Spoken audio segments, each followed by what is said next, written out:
Hey everybody, just a quick video here on fishing the Puyallup River.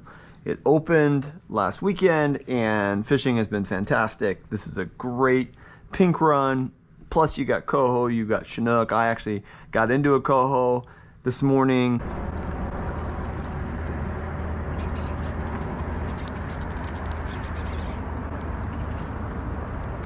Finish out my limit for the day with a non-pink is pretty awesome.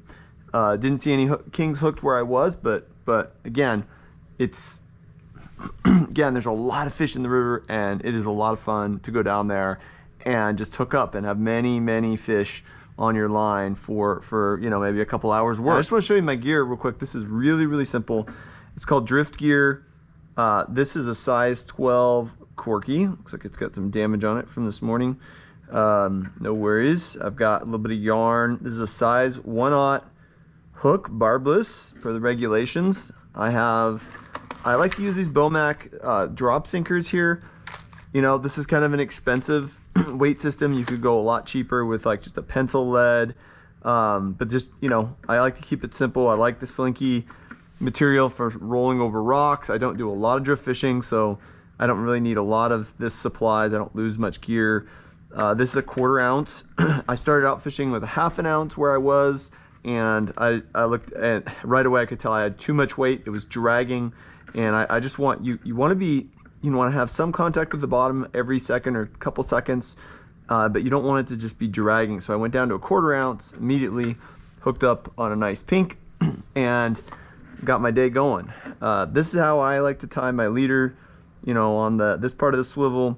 There's other swivel systems that work, but just let you know what I'm doing here. You know, you can use 4 to 5 foot leader. You know, you get the idea. You know what we're doing here. The tricky thing is always really detecting the bite. That's something I'll talk a lot more as we go through some of the footage from this morning. A couple other things I want to show you though about the rod. This is an Akuma Guide Select Pro 9.6. I like this rod for, you know, it's a medium light. I'm sorry, it's a 9.9. A lot of versatility, a lot of backbone to this rod, and really, you know, there's times where you might hook a king in the river, you might end up foul hooking a fish, and you want to get it off. You need something with a little bit of backbone. Don't go out with your ultralight gear unless you plan on breaking some fish off that you know, maybe are foul hooked or something like that. Or a lot of times those foul hooked fish just come free anyways. But yeah, this is really simple, really simple system to get down there and hook some fish. And nice change up from running the boat on a bunch of trips in the saltwater, and fishing is really good. Nice people down there. There's plenty of places to get away from crowds. You don't have to be intimidated by the crowds. You just might have to walk a little further down the trail and find some nice folks, or maybe some spots where there's no one fishing. Check out pnwbestlife.com/Puyallup-river-fishing for more tips and up-to-date river flows, hatchery escapement reports, run timing, what to use, how to fish, all that stuff is up there, as well as up-to-date regulations for the 2025 summer season, fall season. All right, we got to talk real quick about the issue of how to detect the drift fishing bite. I've done some content on it. You know, what I generally like to see is my main line kind of stop moving, kind of slow down in the drift. That, you know, combined with a lot of times I stop feeling the bottom. You kind of got to visualize what's going on, because your weight is kind of coming up off the bottom when that line's going through a fish's mouth or a fish bites it. Your weight is going to just suspend, and your main line's going to slow down a little bit.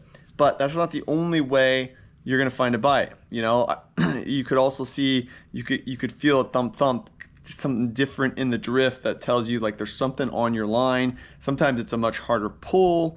There's a variety of things. What I always tell people is, you know what the bottom feels like on every drift. Anything that's sort of different than that might be a fish, right? So you want to be dialed in to that. We're not using bait. Hook sets are free. You don't want to be setting the hook all throughout the drift. You'll get a ticket for that.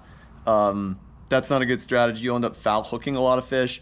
I see people do these mighty hook sets. The guy next to me was doing it, and it's like, you know, you only need to do that mighty hook set if you're okay with snagging fish. A lot of times I'll do a lift of the rod and realize, oh, there's no fish there, or I'll feel a fish, but I know like, okay, that fish is foul hooked. It'll immediately get off and I keep fishing, right? You don't want to foul hook fish. One, you can't keep them, anti-snagging rule, and not very sporty, you know, it's not ethical. Don't keep foul hooked fish. You're gonna spend like a minute trying to get that thing off your line. You're gonna get it in the way of all the other anglers. You know, the fish on, coming down, oh, it's a big one. No, it's foul hooked in the tail. You don't have control of the fish when you hook them in the tail, so you don't need a big mighty hook set. Just a lift of the rod, you know, steady kind of lift of the rod. You feel that fish, you reel down, then you know, give them a hook set when you've got contact with the fish. You know, we're not trying to snag fish here. We're trying to get them in the mouth, get them legal, and you know, at times they even bite. So that's a plus. Oh. I think it was foul hooked. I think it was foul hooked. You know, some people ask about etiquette, like, you know, casting etiquette. Hey, I don't want people to yell at me. It's really about downstream angler, cast first, pack your patience. There's a lot of fish in there. You know, I showed up 30 minutes after sunrise, chill, get in line, you know, say hi to the person next to me. Actually, fan of the channel, you know, really cool guy, Matt. Shout out to Matt. And like, just, you know, make a friend. It is a little more social than some of the fishing I like to do on the coast, where I want to be the only guy out there or whatever. But, you know, just practice some good etiquette. Next time, you know, I forget every year, but I only hit the Puyallup on pink ears. But, you know, I'm gonna bring a trash bag down, pick up some trash. There's trash all over the riverbank. Like, you know, let's try to do our part, and hopefully everyone has a great season. If you're a newbie, you haven't done it before, just take the plunge, not literally in the river, but like take the plunge, like you know, drop me a comment if you got a question about anything here. The Puyallup River pink fishing is about the easiest salmon fishing you will find anywhere, so it's a great place to get started, great year to get started. And yeah, hit me up if you've got more questions. Hope you enjoyed this video. Good luck out there. Tight lines. Clip. It's got a clip fin, dude. Oh yeah, that's cool. Oh, nice. I'm like, here, like. Yeah. Do you want me net? Sure. Make sure we get him. I don't want you to lose that one. Thank you. There you are, sir. Thank you. You got it.